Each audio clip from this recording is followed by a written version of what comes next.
Bon sang, mais arrêtez d'être terrorisé par le gras. Bonjour et bienvenue dans cette vidéo, une nouvelle capsule consacrée à la santé où encore une fois je vais donner des coups de pied un petit peu aux traditionnelles formations un petit peu universitaires.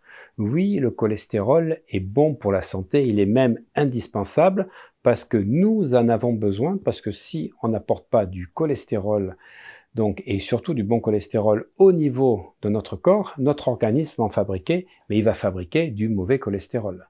Sans cholestérol, notre organisme ne pourra pas absorber les vitamines A, D, E, K, coenzyme Q10 et les acides gras insaturés.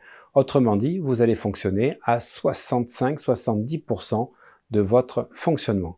Mais regardons un peu plus dans cette vidéo pourquoi le cholestérol est bon et indispensable pour notre santé.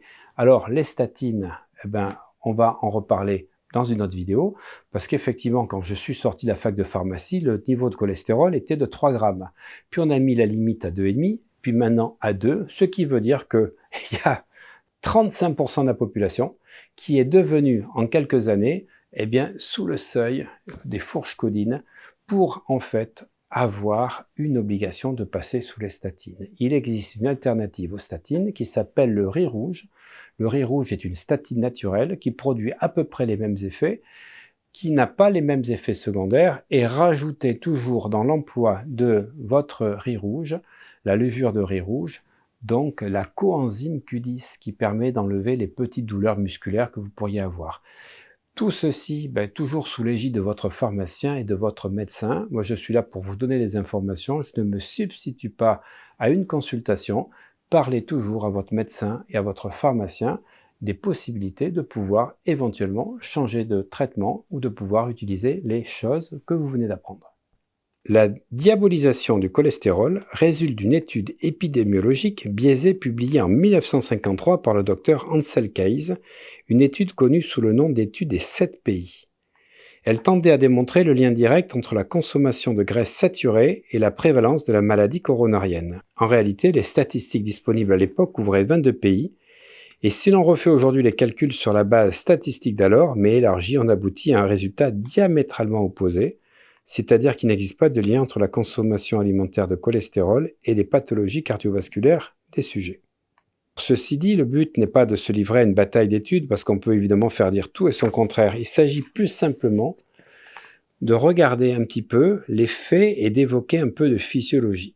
Pour ceux qui sont convaincus de la dangerosité du cholestérol, comment expliquer que les études épidémiologiques les plus récentes montrent clairement, chez les patients âgés d'au moins 80 ans, une meilleure espérance de vie chez ceux qui ont le cholestérol le plus élevé? Dès lors, quand doit-on passer subitement du cholestérol le plus bas possible à son contraire? À 60 ans, 65 ans, 70 ans, 75 ans? Soyons raisonnables, il suffit d'examiner les nombreux rôles physiologiques assumés par le cholestérol.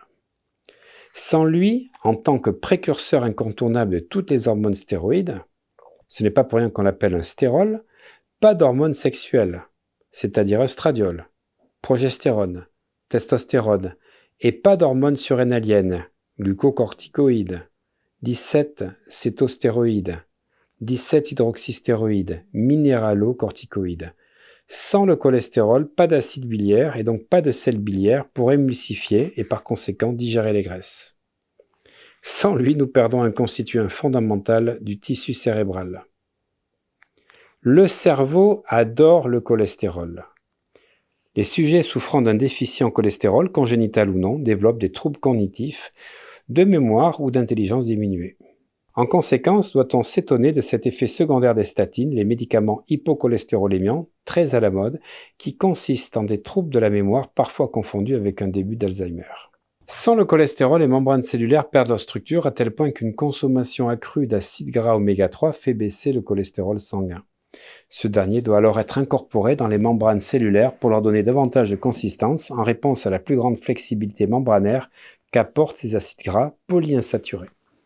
Et si vous voulez, comme moi, faire baisser le cholestérol de manière durable, je vous invite à regarder les travaux du professeur Delabosse sur le régime chrononutrition, qui utilisent donc biologiquement les pics de cortisol de 8 heures et 12 heures pour manger donc du gras saturé le matin au moment des pics de cortisol avec du fromage et du pain dans des quantités que vous verrez sur ces livres qui vous permettent d'avoir le bon cholestérol et du coup vous allez avoir une baisse de vos triglycérides et de vos cholestérols.